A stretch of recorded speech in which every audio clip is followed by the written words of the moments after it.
जिस चीज़ को तुम अपना समय दोगे वो तुम्हारी हो जाएगी, चाहे वो महबूब हो या फिर फिजिक्स। हेलो हेलो हेलो, क्या हाल चाल आप सबको, नमस्कार, welcome to the platform of physics navigator. कैसे हैं आप लोग, कैसी चल रही है आप लोगों की पढ़ाई। मैं उम्मीद करता हूं कि आप सब ठीक होंगे और आपकी पढ़ाई बहुत अच्छी चल रही होगी। तो चलिए चालू करते हैं आज का क्लास, जहां पे मैं आपको एक ऐसा टेक्निक बताने वाला हूं जो आपको फिजिक्स में 180 आउट ऑफ 180 स्कोर करने में ब्रह्मास्त्र साबित होगा। वो अपना टेक्निक है BCLC टेक्निक। और जो BCLC टेक्निक है ना, ये एक कोई टेक्निक नहीं है, समझ लीजिए, ये conclusion of basic requirements of physics है। मतलब जितना भी फिजिक्स पढ़ने के लिए रिक्वायरमेंट चाहिए हम लोग को, मतलब फिजिक्स में 180 स्कोर करने के लिए जो रिक्वायरमेंट चाहिए वो सब का कंक्लूजन है। तो कंक्लूजन है तो मैं इसको लास्ट में बताऊंगा, लेकिन कोई बात नहीं, मैं आपको पहले बताता हूँ कि BCLC होता क्या है। B जो है ना, फिजिक्स की ब्यूटी को बताता है, C फिजिक्स के कॉन्सेप्ट को बताता है, L फिजिक्स के लैंग्वेज को बताता है, और लास्ट वाला जो C है ये फिजिक्स के कैलकुलेशन को बताता है। अगर इन चारों चीज़ों को आप स्ट्रॉन्ग कर लेते हो, ब्यूटी को, कॉन्सेप्ट को, लैंग्वेज को और कैलकुलेशन को, तो समझ लो फिजिक्स में आप 180 आउट ऑफ 180 स्कोर कर लोगे। तो चलिए शुरू करते हैं, जहाँ पे मैं आपको बताने वाला हूँ कि फिजिक्स को पढ़ने के लिए कौन कौन सी चीज़ें चाहिए, मतलब कैसे फिजिक्स को पढ़ें कि हम अपने एम तक पहुँच पाएँ। जो आप एम किए हैं 180 आउट ऑफ 180, ठीक है, उसको आप छोड़िए। आप ये सोचिए कि पढ़ना कैसे है, पढ़ना क्या है, रिवीजन कैसे करना है, टेस्ट कैसे देना है, फिर टेस्ट का एनालिसिस कैसे करना है। अगर ये सब आपको समझ में आने लगेगा तो 180 का 180 ढांचा तो तैयार हो जाएगा। आप फटाक से ला दोगे 180 आउट ऑफ 180, लेकिन आप सोचते रहोगे कि 180 लाना है, 180 लाना है, 180 लाना है, 180 आउट ऑफ 180 स्कोर करना है, तो वो ऐसे नहीं होगा, ठीक है ना। उसके लिए पढ़ना पड़ेगा, और पढ़ना कैसे है, करना कैसे है, मैं आपको बताने वाला हूँ। देखो यहाँ पे मैं बता रहा हूँ आपको बैकबोन ऑफ फिजिक्स। जो फिजिक्स का बैकबोन है ना, अगर उसको आप सुधार दोगे, उसको समझ जाओगे बहुत अच्छे से, तो 180 आउट ऑफ 180 स्कोर करना बहुत ज़्यादा आसान हो जाएगा आपके लिए। जैसे में हमारा बैकबोन क्या करता है, हमें अगर हमारा बैकबोन नहीं रहेगा तो हम ना चल पाएंगे ना जिंदा रह पाएंगे, समझ में आ रहा है ना, ख़त्म हो सकते हैं हम लोग। तो वैसे ही जो फिजिक्स का बैकबोन है वो फिजिक्स को चलाने में मदद करता है, मतलब फिजिक्स में 180 आउट ऑफ 180 लाने में हेल्प करेगा आपकी। कितना लाने में? 180 out of 180, 180 out of 180 physics में। अब ये फिजिक्स में 180 आउट ऑफ 180 कैसे आए, मतलब क्या है ये बैकबोन में, कौन कौन से पॉइंट्स है जिस पे हम लोग डील करने वाले हैं, उन पॉइंट्स को बहुत अच्छे से समझना है, ठीक है ना। देखो बैकबोन जो है ना फिजिक्स का, ये 6-7 पॉइंट्स हैं, जिन सब को, मतलब जितने भी पॉइंट्स मैं बताने वाला हूँ आपको, इन सब को बहुत डिटेल में डील करेंगे और बहुत अच्छे से आपको समझाऊंगा। क्योंकि ये जो बैकबोन है ये एक पूरा साइंटिफिक टेक्निक है, साइंटिफिक टेक्निक। ये ऐसा नहीं कि मैं कहीं से उठा दिया हूँ, कहीं से ला दिया हूँ। जो जो स्टेप्स बताऊंगा, अगर आप उसको फॉलो करते जाते हो तो आपको कोई भी 180 आउट ऑफ 180 लाने में नहीं रोक सकता। मैं लिख के देता हूँ, कहोगे तो पेपर पे साइन करके दे दूंगा। देखो यहाँ पे पहला है व्हाट टू स्टडी, मतलब कौन कौन से रिसोर्सेज हम फॉलो करें। व्हाट टू स्टडी, क्या पढ़ना है हमें। सेकेंड है अपना हाउ टू स्टडी, कैसे पढ़ना है भाई। पढ़ना क्या है ये तो जान गए, लेकिन कैसे पढ़ना है ये नहीं जानेंगे तो दिक्कत हो जाएगा। How to study. The third one common mistakes to avoid, common mistakes to avoid. कुछ कॉमन मिस्टेक्स होते हैं जो बहुत सारे बच्चे जो है ना गलती करते रहते हैं, हमेशा रिपीट करते रहते हैं, उन्हें समझ में ही नहीं आता है कि ये नहीं करना है, ये नहीं करते, लेकिन बार बार वो गलती करते हैं, जिसके चलते उनका स्कोर जो है ना 50, 60, 70, 80 ऐसे ही रह जाता है। देखो यहाँ पे नेक्स्ट है अपना रिवीजन स्ट्रेटजी। क्या होना चाहिए रिवीजन की स्ट्रेटजी। उसके बाद टेस्ट क्यों इतना इंपॉर्टेंट है, टेस्ट क्यों देना चाहिए, टेस्ट कब देना चाहिए, समझ में आ रहा है। देखो यहाँ पे ये बात होगी इस पे, और नेक्स्ट बात होगा अपना कंक्लूजन पे। क्योंकि आपको बताया ना कि जो भी आज जो अपना ब्रह्मास्त्र टेक्निक है, जो भी फिजिक्स का ब्रह्मास्त्र टेक्निक है BCLC टेक्निक, वो BCLC टेक्निक एक कंक्लूजन है, और उस कंक्लूजन को लास्ट में ही बताया जाए तो अच्छा होगा, ठीक है ना। क्योंकि ये सब जो है ना इस कंक्लूजन को जन्म देता है। वो है अपना BCLC टेक्निक। BCLC टेक्निक पे स्टार लगा लीजिएगा, क्योंकि ये जो टेक्निक है ना आपका जो है ना सब कुछ चेंज कर देगा। ये टेक्निक अक्सर मतलब कोई नहीं बताता, ये एक्सपीरियंस से आता है। पहले पढ़ना क्या है ये जानते हैं, व्हाट टू स्टडी। देखो सीक्वेंस ये होना चाहिए आपके पढ़ने का कि जब भी आपके क्लास में जो भी चीज़ पढ़ा दिया जाता है पहले उसको आप पढ़ें, पहले क्लास नोट्स को पढ़ें, क्लास नोट्स के बाद NCERT क्वेश्चंस को लगाएं, NCERT क्वेश्चंस के बाद PYQ को लगाएं। मतलब सीक्वेंस यही होना चाहिए, पहले कुछ ऐसा वैसा नहीं करना है, पहले क्लास नोट्स को करना है। क्लास नोट्स में क्या होता है, थ्योरी होता है, आपका कॉन्सेप्ट होता है, मतलब फार्मूला होता है, हर चीज़ होता है, बहुत सारे क्वेश्चंस भी होते हैं। तो पहले क्लास नोट्स को लगा दीजिए, क्योंकि क्लास नोट्स जो है ये आपका स्टडी के लिए है, लेकिन जो NCERT क्वेश्चन होगा, PYQ होगा, ये प्रैक्टिस के लिए, क्योंकि इसमें क्वेश्चंस होते हैं। NCERT में क्वेश्चंस होते हैं, NCERT में थ्योरी भी है, लेकिन इस थ्योरी से काम चल जाएगा अपना। वही थ्योरी को एक्सप्लेन किया गया बहुत बढ़िया से क्लास नोट्स में आपको, तो उस क्लास नोट्स को आपको नहीं छोड़ना है, ठीक है ना। क्लास नोट्स को बहुत बढ़िया से पढ़ जाना है, ठीक है। उसके बाद आप एनसीईआरटी क्वेश्चंस को करना है। एनसीईआरटी में देखिए 4 चीज़ें हैं, एक एनसीईआरटी का थ्योरी है, एनसीईआरटी इन टेक्स्ट क्वेश्चन है, एनसीईआरटी एक्सरसाइज क्वेश्चन है और एनसीईआरटी एग्जाम्पलर क्वेश्चन होता है। तो NCERT exemplar question main NCERT book में नहीं मिलेगा, इसका अलग एक किताब आता है, नहीं तो एक ऐप है अपना एनसीईआरटी का, समझ रहे हो ना, एनसीईआरटी का ऐप है, आप उस पर जाकर देखोगे तो आपको मिल जाएगा एनसीईआरटी एग्जाम्पलर का क्वेश्चन, मतलब हर एक चीज़ अवेलेबल होता है वहाँ पे, ठीक है। देखो यहाँ पे तो एनसीईआरटी का थ्योरी, देखो थ्योरी तो है इसमें कवर कर दिया जाता है, लेकिन मैं आपको यही बोलूँगा ना कि इस चीज़ को ना आप मतलब जो चाहे जिसके पास अगर सफिशिएंट समय है वो एनसीईआरटी रीड कर सकता है, लेकिन लगता है कि अगर आपके पास सफिशिएंट समय नहीं है तो छोड़ दें एनसीईआरटी को, कोई दिक्कत नहीं है, कोई दिक्कत नहीं है, क्योंकि एनसीईआरटी अगर आप रीड कर लोगे ना एक बार तो एक अलग टाइप का कॉन्फिडेंस आप में बिल्डअप हो जाएगा, लगेगा कि हाँ आप छूटा कुछ भी नहीं, क्योंकि आप ये तो कर ही लोगे, NCERT in text question, NCERT exercise question और एनसीईआरटी एग्जाम्पलर क्वेश्चन, ये तो करना मस्ट है, ये मस्ट है तीनों, ये ऑप्शनल है आपके लिए, समझ रहे हैं ना। देखिए तो सीक्वेंस ये होना चाहिए, class notes, NCERT question, PYQ. अब आप बोलेगे सर कि प्रैक्टिस बुक एक होता है, अपना मॉड्यूल होता है, बहुत सारे हम कोचिंग इंस्टीट्यूट में पढ़ रहे हैं, तो आप वो तब करें जब ये तीनों हो जाए तब। लेकिन अगर आप चाहते हैं कि इसको बीच में घुसाड़ दें, नहीं घुसाना है बीच में, घुसाना ही नहीं है बीच में, अगर बीच में घुसाते हो तो गलती करोगे। अगर आपसे ये तीनों हो जाता है, समझ लीजिए कि तीनों जो है ना रामबाण है, ये तीनों काफ़ी है भाई। 180 क्या है, 280 का होता है, 280 का पेपर यहीं से आता तीनों से, और आता है भैया, ये जो है ना ये सबसे मोस्ट इंपॉर्टेंट पार्ट है, समझ लो सबसे मोस्ट इंपॉर्टेंट पार्ट है। और ये तीनों जो है ना, ये तीनों जो है ना ब्रह्मास्त्र है, फिजिक्स का ब्रह्मास्त्र। उस ब्रह्मास्त्र, जब ब्रह्मास्त्र चलता है ना तो सब कुछ तहस नहस कर देता है। तो ये तीनों अगर आप कर लेते हो तो समझ लो 180 आउट ऑफ 180 आपको कोई नहीं रोक सकता।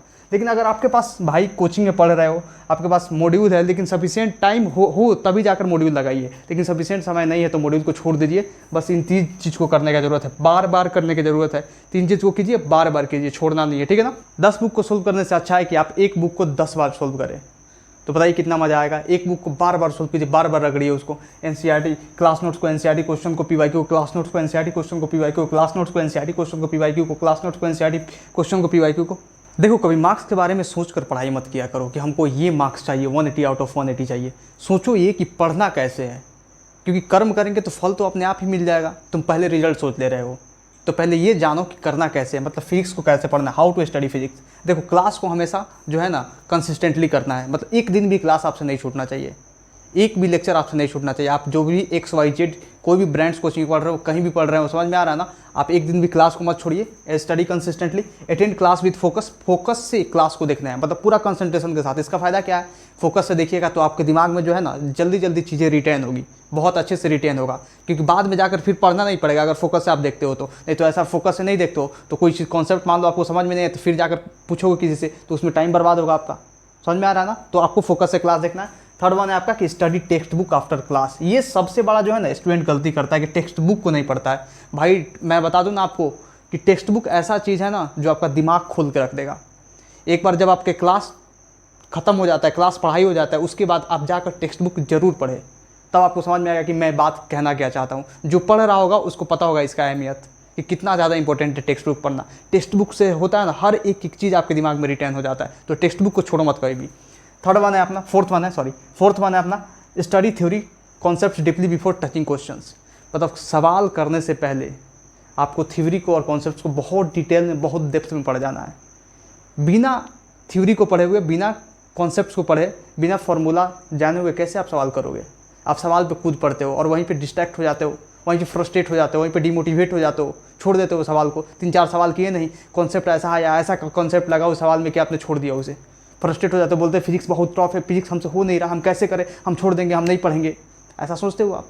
क्योंकि यही गलती होता है कि आप जो है ना मेन गलती यहाँ पे करते हो कि थ्योरी और कॉन्सेप्ट्स को आधा अधूरा पढ़ के जाते हो। तो डीपली पढ़ो भाई, कॉन्सेप्ट से ही ना सवाल आया है, कहाँ से आया है, थ्योरी से सवाल आया है, कॉन्सेप्ट से सवाल बना हुआ, मतलब कॉन्सेप्ट को आप अच्छे से पढ़ जाओगे तो सवाल तो बहुत आसान हो जाएगा आपके लिए। तो कॉन्सेप्ट पे बहुत ज़्यादा ध्यान दो, बहुत अच्छे से ध्यान दो, ठीक है। देखो यहाँ पे नेक्स्ट अपना है sequence of solving any question. मतलब किसी भी क्वेश्चन को सोल्व करना है उसका सीक्वेंस क्या होना चाहिए। जैसे क्लास 10 में आप अटेम्प्ट करते थे, 10th में कैसे अटेम्प्ट करते थे, 10th में अटेम्प्ट करते थे पहले गिवन लिखो, फिर क्या क्या दिया हुआ, क्या क्या कैलकुलेट करना है उसको लिखो, फिर फार्मूला लिखो, फिर फार्मूला पे सवाल सजाओ, उसके बाद धीरे धीरे सोल्व करो स्टेप बाय स्टेप, फिर आंसर लाओ। वैसे ही आपको अभी करना है। आप अगर बिगिनर हो, अगर पहले 4-5 बार अगर सोल्व कर रहे हो, फर्स्ट 5 टाइम्स अगर सोल्व कर रहे हो, तो वैसे ही जैसे क्लास 10th में सोल्व करते थे वैसे ही फिजिक्स के हर एक सवाल को सोल्व करो। उसके बाद आप फटाफट कर सकते हो क्योंकि वो टिप्स पे आ जाएगा, ठीक है ना। तो देखो सीक्वेंस अपना ये होना चाहिए कि पहले क्वेश्चन को बहुत ध्यान से आपको पढ़ना है, रीड क्वेश्चन केयरफुली। उसके बाद आपको देखना है कि what is given in question, मतलब क्या क्या क्वेश्चन में दिया हुआ है। उसके बाद आपको देखना है कि क्या क्वेश्चन में पूछ रहा है, उसको भी लिख लेना है। उसके बाद आपको सोचना है कि क्वेश्चन में क्या दिया गया है और क्या पूछ रहा है, उसके बीच में रिलेशन कौन सा फॉर्मूला देगा, कौन सा कॉन्सेप्ट देगा, समझ में आ रहा ना। उसके बीच में रिलेशन सोचकर वो फॉर्मूला को निकालना है, फॉर्मूला को डालना है, सोल्व करना है, आंसर मिलेगा। कितना आसान है। तो आप ये नहीं करते हो, आप क्या करते हो, फटाफट पढ़ लोगे, फिर अरे समझ में आया, फिर दोबारा पढ़ोगे, अरे फिर समझ में आया, फिर 3 बार पढ़ोगे, फिर समझ में आया, फिर 4 बार, फिर समझ में नहीं आया। समय कितना मिल रहा है, समय आपको मिल रहा है ओनली 40 सेकेंड्स। 40 सेकेंड्स मिल रहा है एक सवाल को करने के लिए आपके पास। आप सवाल ही पढ़ने में खत्म कर दे रहे हो 40 सेकेंड्स। 40 सेकेंड्स का 2 मिनट 3 मिनट खत्म कर दोगे तो कैसे होगा। तो एक्सेस प्रैक्टिस करना आपको यहाँ पे जरूरी है। और प्रैक्टिस कैसे करो, अगर फर्स्ट टाइम सोल्वर हो, आप फर्स्ट टाइम पेपर को सोल्व कर रहे हो, फर्स्ट टाइम आप क्वेश्चन को सोल्व कर रहे हो, तो आप इसी हिसाब से सोल्व करो। फिजिक्स पढ़ते समय आप बहुत सारे मिस्टेक्स को अवॉइड नहीं करते हो, मतलब उसको साथ में लेकर चलते हो। उसको साथ में लेकर अगर चलते हो तो कैसे फिजिक्स को अच्छा कर पाओगे आप। तो फिजिक्स को अगर अच्छा करना है तो उन चीज़ों को छोड़ना पड़ेगा। और वो चीज़ें कौन कौन सी है, पहला तो है अपना don't skip any theoretical concept. अगर आप थ्योरेटिकल कॉन्सेप्ट को छोड़ दे रहे हो तो सवाल तो बनेगा ही नहीं, क्योंकि थ्योरी से ही सवाल बना हुआ है। तो थ्योरेटिकल कॉन्सेप्ट को पूरा बढ़िया से डीपली पढ़ना है, उसके बाद जाकर सवाल बनने वाला है। सेकंड देखिए, सेकंड है कि डोंट टच टफ क्वेश्चंस। अरे भाई पहले क्या करते हो आप, क्या किया, पढ़ा, पढ़ने के बाद फटाफट क्या करने लगते हो, क्वेश्चन मिलता है, हर एक क्वेश्चन टफ क्वेश्चन को बना लेते हो, पहले टफ क्वेश्चन में घुस जाते हो। वैसे नहीं करना है, पहले सिंपल से चालू करना है आपको। जैसे मैं आपने पढ़ा, क्लास देखा, पहले क्लास का नोट्स कीजिए, ठीक है ना, क्लास नोट्स कीजिए। क्लास नोट्स के बाद अगर आप कोई भी किताब लगाना चाहते हो तो उसका पहले सिंपल सवाल कीजिए। जैसे मैं आपको बोला एनसीईआरटी करने के लिए, तो एनसीईआरटी का पहले एग्जांपल्स का सवाल कीजिए, मतलब जितना भी इन टेक्स्ट के अंदर सवाल दिया हुआ है ना, जितना भी सोल्व्ड एग्जाम्पल है उसको कीजिए।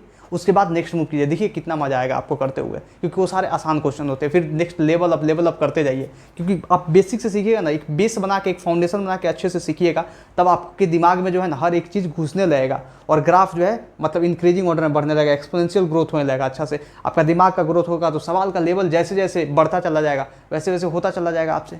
लेकिन आप ये गलती मत करो, कभी भी टफ क्वेश्चंस को टच मत करो, ये बहुत बड़ी गलती है। टफ क्वेश्चन को टच कर देते हो, फ्रस्ट्रेट हो जाते हो बहुत ज़्यादा, तो फ्रस्ट्रेट नहीं होना, ठीक है ना। तो देखो ये चीज़ नहीं करना है। उसके बाद देखो थर्ड पॉइंट अपना है कि क्वांटिटी को ज़्यादा महत्व देते हो भाई आप क्वालिटी से। ये बहुत सारे बच्चे ऐसे करते हैं। मैं बहुत सारे अपने दोस्तों से मिला तो बोलते थे मुझे कि मैं जब पढ़ता था कि ये किताब कर लो, वो किताब कर लो, फलाना किताब कर लो, ढिमकाना किताब कर लो। जैसे फिजिक्स का बहुत सारे मतलब समझिए समुद्र टाइप्स के बुक है, जैसे DC पांडे का बुक है, उसके बाद रश्मि खलीडे का बुक आता है, उसके बाद बुक जो आता है HC वर्मा का आता है। ये बुक सबसे बेस्ट बुक्स है दुनिया की, मैं इतना बताऊँ ना, ये सबसे बेस्ट बुक्स है दुनिया की फिजिक्स पढ़ने के लिए। लेकिन भाई समुद्र में क्यों जाना जब हम लोग 1 लोटा पानी से काम चला सकते हैं।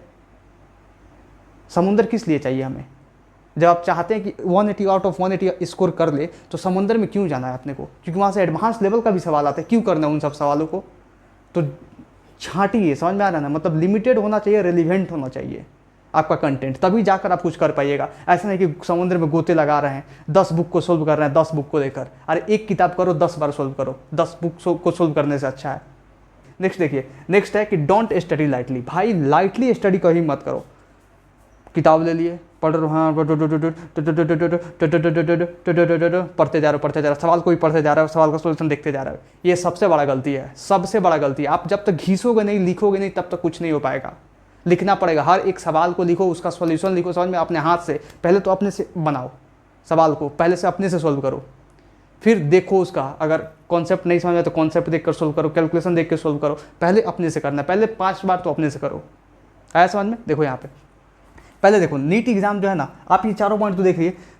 क्यों मैं ये चारों पॉइंट बताया कि क्यों ये मिस्टेक्स को अवॉइड करना जरूरी, क्योंकि जो देखो ये मस्ट कॉमन मिस्टेक्स है। ये जितने भी मिस्टेक्स है ना भाई, ये मस्ट कॉमन मिस्टेक्स है, जो बहुत सारे स्टूडेंट्स इसको दोहराते हैं 1 बार नहीं, 2 बार नहीं, 3 बार नहीं, 4 बार नहीं, मतलब बहुत बार। और जिसके चलते क्या होना, उनको फेल्यूर का सामना करना पड़ता है, फेल्यूर का सामना करना पड़ता है। तो मैं नहीं चाहता कि कोई फेल्यूर का सामना करे, वो सच्चाई को जाने, वो चीज़ों को समझे। अगर चीज़ों को नहीं समझेगा तो जाओगे आप पहले इस एग्ज़ाम को समझो। जो एग्ज़ाम है ना, इसका जो बेसिक नीड है भैया, वो जो है बहुत सिंपल चीज़ें हैं। आप देखोगे तो नीट एग्ज़ाम को जब भी आप पेपर एनालाइज करते होगे प्रीवियस ईयर का, तो उसमें देखते होगे कि इजी क्वेश्चंस मैक्सिमम नंबर में आते हैं। 20 से 25 क्वेश्चंस आएंगे जो इजी होंगे। मॉडरेट क्वेश्चंस होंगे 15 से 20 क्वेश्चंस मॉडरेट होते हैं, मतलब 15 से 20 नहीं, अप्रॉक्स 15 क्वेश्चंस मॉडरेट होते हैं, और टफ क्वेश्चंस 5 होता है। 5 से ज़्यादा नहीं होता है, 5-7 टफ क्वेश्चन होता है। वो किस लिए होता है वैसा? वैसा पेपर का लेवल डिज़ाइन क्यों किया जाता है कि आपका जो है ना हर एक चीज़ को चेक किया जाए, पैसेंस को चेक हो जाता है कि साल भर आपने बहुत अच्छे से पढ़ाई किया है कि नहीं। यहाँ पे आप गड़बड़ी करते हो, उसी का नतीजा जाकर भुगतना पड़ता है एग्ज़ाम में। आपको अगर 10 घंटा दे दिया जाए उस पेपर को सॉल्व करने के लिए, तो हर एक सवाल को आप सही करोगे वहाँ पे, अगर फार्मूला याद होता है तो आपसे हर एक सवाल को सोल्व करोगे आप। लेकिन 3 घंटा क्यों दिया जाता है? 3 घंटा इसलिए दिया जाता है कि आपके हर एक चीज़ को चेक कर लिया जाए कि बच्चा साल भर कितना ज़्यादा अच्छा से पढ़ाई किया, कितना ज़्यादा इंपॉर्टेंस दिया इस चीज़ को, नीट एग्ज़ाम को, वो चेक होता है वहाँ पे। उसका पैसेंस चेक होता है, उसका हर एक चीज़ चेक हो जाता है वहाँ पे। क्योंकि आप जो करने जा रहे हो ना फ्यूचर में, वो बहुत बड़ा चीज़ है। कि किसी का इलाज करना है भाई, पता चला किडनी का इलाज करना, वो दिल का इलाज कर दिया, कैसे चलेगा? जो सबसे ज़्यादा इंपॉर्टेंट चीज़ है जो आपके सक्सेस को नीट एग्जाम में डिसाइड करेगा, मतलब 180 आउट ऑफ 180 को डिसाइड करेगा, वो है आपका रिवीजन। अगर आप रिवाइज नहीं करते हो, कोई भी सब्जेक्ट हो, फिजिक्स हो, केमिस्ट्री हो, बायोलॉजी हो या मैथ्स हो, समझ में आ रहा है ना, कोई भी सब्जेक्ट हो, दुनिया कोई भी सब्जेक्ट या कोई भी एग्जाम हो, अगर आप रिवाइज नहीं करते हो तो समझ लो कुछ नहीं हो सकता आपका। क्योंकि लिमिटेड समय होता है, उस लिमिटेड समय में आपको हर एक सवाल का जवाब देना होता है।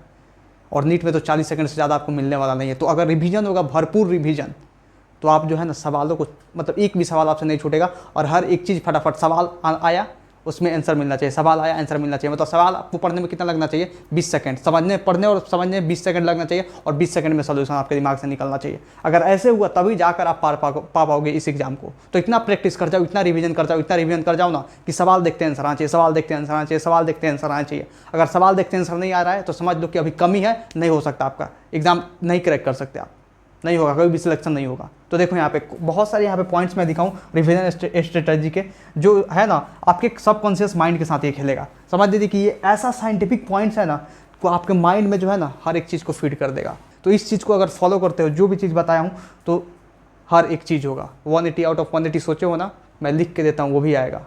ठीक है? अपना घर का रास्ता कभी भूलते हो आप जहाँ रहते हो वहाँ का रास्ता भूलते हो? क्यों नहीं भूलते हो? क्योंकि आप वहाँ पर बार बार जाते हो, इसीलिए नहीं भूलते हो। यहाँ पे 2 तरह से मैं रिवीजन बता रहा हूँ आपको कि 2 तरह से कैसे रिवीजन करोगे, मतलब कैसे आप अपने माइंड के साथ खेलोगे। देखो, पहला है कि पहले क्विक रिवीजन करो। Quick revision just after class या बिफोर स्लीपिंग। मतलब जैसे क्लास हुआ, क्लास में आपने लेक्चर देखा, लेक्चर बहुत फोकस से देखना पड़ेगा तभी ये काम करेगा। पूरा फोकस से आपने लेक्चर देखा, उसके बाद क्या करना है, फटाक से, जैसे 10 मिनट 20 मिनट का इंटरवल मिलता है हर एक क्लास के बाद। आप कोचिंग इंस्टीट्यूट में पढ़ते हो तो या ऑनलाइन पढ़ते हो तो आपके पास तो समय ही समय है। जैसे क्लास हुआ, उसके बाद आपको क्या करना है, पेज को पलटना है, हर चीज़ पढ़ देना, हाँ ऐसे ऐसे सर बताते हैं, हाँ यहाँ ऐसे ऐसे, आपसे है ना उसी समय ना आपके दिमाग में हर चीज़ सेट हो जाएगा। गारंटी देता हूँ, करके देखना, एक बार करके देखना, उसी 10 मिनट में बहुत सारा चीज़ सेट हो जाएगा आपके दिमाग में, बस थोड़ा थोड़ा बचेगा।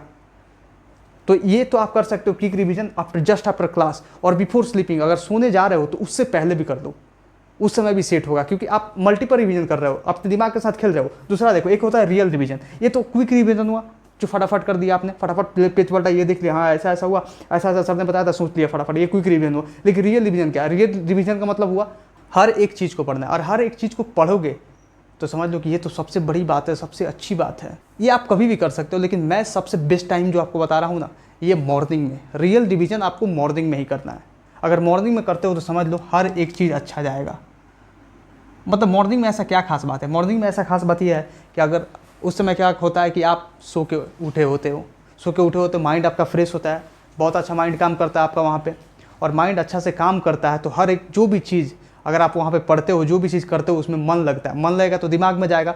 तो आपको अगर रिवीजन करना है अच्छे से तो आप मॉर्निंग में करो, ठीक है ना। अब देखो, शुरू में क्या होगा, स्टार्टिंग में आप रिवाइज कर रहे हो तो हर चीज़ याद नहीं हो पाएगा, बढ़िया से दिमाग में सेट नहीं हो पाएगा, याद करोगे भूल जाओगे, याद करोगे भूल जाओगे, याद करोगे भूल जाओगे। लेकिन जैसे आप समय जैसे बीतते जाएगा, तो आपको बोला क्या हूँ, स्टार्टिंग से आपको रिवाइज करता है। मतलब पहला क्लास हुआ, उसका रिवीजन जाके आपने किया, फिर दूसरा क्लास हुआ तो दूसरा क्लास का भी रिवीजन तो करना है, उसके साथ पहला का भी करना है। तीसरा का हुआ, फिर तीसरा का तो करना ही है रिवीजन, फिर दूसरा की पहला का भी करना है। फिर चौथा क्लास हुआ, वैसे 1 2 3 का करना है। पाँचवा 1 2 3 4 डे का करना है। मतलब जैसे मान लीजिए कि इस 8 लेक्चर है एक चैप्टर में, तो 8वां लेक्चर हुआ ना, उससे पहले 7वां लेक्चर का रिवीजन करना है। देखिए, जैसे आप 8वां लेक्चर पे पहुँचेंगे ना, जैसे चैप्टर एंड होने वाला रहेगा, जो शुरू में समय लग रहा था आपको, मतलब 2 घंटा 4 घंटा एक चैप्टर को रिवाइज करने में, 10 घंटा, वो डिक्रीज हो जाएगा 1/4 टाइम।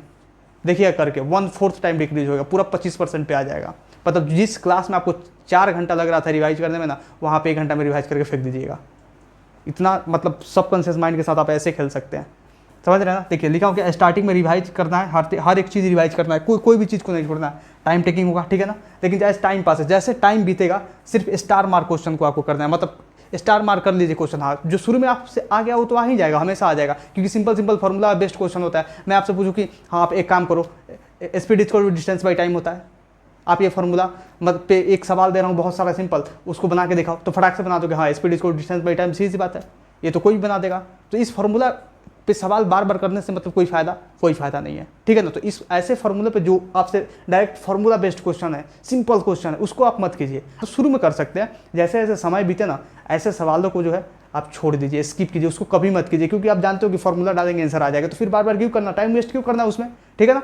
तो जैसे जैसे टाइम बीतेगा समझ लीजिए कि उसको मतलब ऐसे क्वेश्चंस को जो टफ लगे आपको शुरू में, उसको स्टार मार्क कीजिए और उसको बाद में बनाइए, ठीक है ना। लेकिन आप एक बात ध्यान रखें, थ्योरी को कभी भी नहीं स्किप करना, थ्योरी को हमेशा रिवाइज करना, थ्योरी और फार्मूला को 24/7 आपके दिमाग में थ्योरी रहना चाहिए और फार्मूला। मतलब जब से आप नीट का प्रिपरेशन चालू किए हो और जब तक आप प्रिपरेशन कर रहे हो, जब तक आपका एग्जाम ना हो जाए, तब तक थ्योरी कॉन्सेप्ट आप रिवाइज करते रहे। क्वेश्चन में आप फेरबदल कर सकते हो, क्वेश्चन में आप टफ क्वेश्चन कर सकते हो, समझ में आ रहा है ना। मतलब रिवीजन के लिए टफ क्वेश्चन कर सकते हो, बेसिक क्वेश्चन तो पहले कर लिए हो आप, लेकिन आपको थ्योरी और कॉन्सेप्ट नहीं छोड़ना। ये सब करने के बाद ना at the end of the chapter you will feel very easy to revise. जैसे चैप्टर खत्म होगा बहुत ज़्यादा इजी, मतलब ऐसा महसूस होगा कि फटाफट ऐसे पेज पलट रहे हो, वाह पहला पेज पलटे हाँ ये सब आता है, दूसरा पेज पलटे हाँ ये सब आता है, तीसरा पेज पलटे हाँ ये सब आता है, ऐसा फील होगा। बताओ कितना मज़ा आएगा, एक बार इमेजिन करके देखो, एक बार करके तो देखो, ये काम मुमकिन हर चीज़ है भाई, हर चीज़, दुनिया का हर एक चीज़ मुमकिन है, बस हम करें तो सही, करते ही नहीं है, टेम्प्रोरी इंटरेस्ट के चक्कर में पागल हो रहे हैं हम, और जो सही तरीका है उसको नहीं अपनाते हैं कभी भी, इसीलिए हम लोग का लॉस होता है और इसीलिए हम अच्छे से स्कोर नहीं कर पाते। आप जब भी नहा कर आते हो तो मिरर में देखते हो, मिरर में क्यों देखते हो आप मिरर में इसलिए देखते हो क्योंकि आप देखते हो ये कि जो अभी मैं काम करके आया हूँ उसका रिजल्ट क्या निकला, मतलब अभी जो नहा कर आया हूँ मैं सुंदर दिख रहा हूँ कि नहीं, मैं हैंडसम दिख रहा हूँ कि नहीं, मैं कैसा दिख रहा हूँ, उसका रिजल्ट चेक करते हो, समझ में आ रहा ना। वैसे ही आपने अगर क्वेश्चन प्रैक्टिस किया है, आपने अगर थ्योरी पढ़ा है, आपने अगर सब्जेक्ट को पढ़ा है, आपने अगर फिजिक्स को पढ़ा है, आपने बहुत अच्छे से पढ़ा है, तो वो कौन चीज़ बताएगा, वो मिरर बताएगा। और फिजिक्स का मिरर कौन सा है, टेस्ट है। नीट का मिरर कौन सा है, टेस्ट है। तो टेस्ट एक ऐसा मिरर है ना जो आपको हर एक चीज़ को आपके सामने निकाल कर रख देगा कि आप कितने खूबसूरत हैं फिजिक्स में, आप कितने बदसूरत हैं फिजिक्स में, मतलब कितना अच्छा मार्क्स आ रहा है आपका, कितना खराब मार्क्स आ रहा है आपका, समझ में आ रहा है। तो टेस्ट को आप स्किप मत करें, क्योंकि एक मिरर की तरह काम करता है, आपके जो औकात है ना उसको बाहर निकालने का काम करता है। अगर मान लीजिए कि आपका कम मार्क्स आता है, तो कम मार्क्स आता है तो दो चीज़ हो सकती है, आप अंडर कॉन्फिडेंट होएगा, नहीं तो सोचिएगा कि सेल्फ इंप्रूवमेंट करे भाई। तो अंडर कॉन्फिडेंट क्यों होना, निगेटिव सोचना ही नहीं है अपने को। अब देखो सोचना है कि हाँ कम मार्क्स आया तो अब की बार मतलब अच्छे से प्रिपरेशन करते हैं, मार्क्स बढ़ेगा। जैसे मैं 400 आया पहले टेस्ट में तो 450 आएगा, 450, 500 आएगा, समझ में आ रहा है। तीनों सब्जेक्ट्स का मिला के बोल रहा हूँ, इतना समझ में आ रहा है। तो पहले क्या करना है आपको, अंडर कॉन्फिडेंट नहीं होना है, सेल्फ इंप्रूवमेंट के बारे में सोचना है। जब भी लेस स्कोर आए, लेकिन जब भी मोर स्कोर आए आपका, आप कोशिश करो हमेशा कि मोर स्कोर की तरफ बढ़े। आप कोशिश करो कि इतना पढ़े ना कि स्कोर अच्छा आए, क्योंकि ज़्यादा स्कोर का इतना ज़्यादा पॉजिटिव इंपैक्ट आपके माइंड पे होता है ना कि आपके माइंड के साथ वो खेलने लगता है। वो सोचता है कि हाँ अभी ज़्यादा स्कोर आया, अभी मान लो 720 का पेपर होता है नीट का, 720 का जो पेपर होता है उसमें मान लो आप 650 स्कोर कर रहे हो, कितना ज़्यादा अच्छा लगेगा आपको। आपका माइंड सोचेगा अरे यार अगली बार ना अच्छा स्कोर करते हैं, क्योंकि 650 पे जो तारीफ आपको मिला था ना, जो आपके दोस्तों ने तारीफ़ किया था, जो आपका मन, जो आपके पेरेंट्स, जो तुम्हारे पेरेंट्स ने वो मार्क्स देकर तुमको तारीफ़ किया था, वो माइंड बोलेगा कि और अच्छा करते हैं और अच्छा तारीफ़ मिलेगा। तो एक पॉजिटिव इंपैक्ट पड़ता जाएगा तुम्हारे माइंड पे। अच्छा स्कोर करते जाओगे तो एक पॉजिटिव इंपैक्ट पड़ता जाएगा। वो पॉजिटिव इंपैक्ट इतना ज़्यादा असर डालेगा ना तुम्हारे दिमाग पे, इतना ज़्यादा असर डालेगा कि तुम्हारा माइंड जो है हमेशा पढ़ना चाहेगा, हमेशा कोशिश करेगा पढ़ने के लिए, कभी भी स्किप नहीं करेगा पढ़ाई को, कंसिस्टेंसी मेंटेन होने लगेगा। तो टेस्ट देना इसलिए मत छोड़ो, यहीं पे आकर हर चीज़ खत्म होता है कि टेस्ट देना इसलिए मत छोड़ो क्योंकि आपका माइंड के साथ तो खेल जाता है टेस्ट। क्योंकि आप जब भी कम स्कोर कीजिएगा तो थोड़ा सा अंडर कॉन्फिडेंट में तो आपको लाएगा, लेकिन जब भी आप अच्छा स्कोर कीजिएगा आपको समझ लीजिए कि पढ़ने पे मतलब मजबूर करेगा वो।